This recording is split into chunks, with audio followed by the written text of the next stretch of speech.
I would like to begin by saying thank you for the wonderful years of being a part of the business of change and transformation. I do not know how fast time flies, but one thing for sure, all these years were very incredible for me. I had a top mountain experience and a very roller coaster experience, having able to work in every kind of situation in the field of transformation. And I am very proud to be part of this family. We make the lives of people easier and convenient. With those years, it was a reflective moment for me to use every single opportunity to do my work to the best of my ability.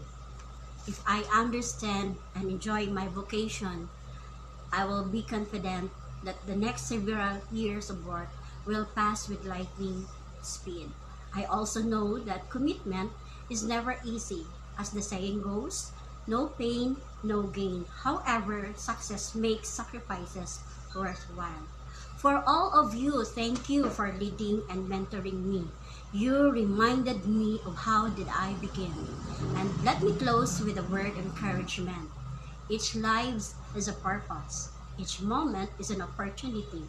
So let's bring it on, for this new world needs a new world of compassion and zeal. Thank you and God bless.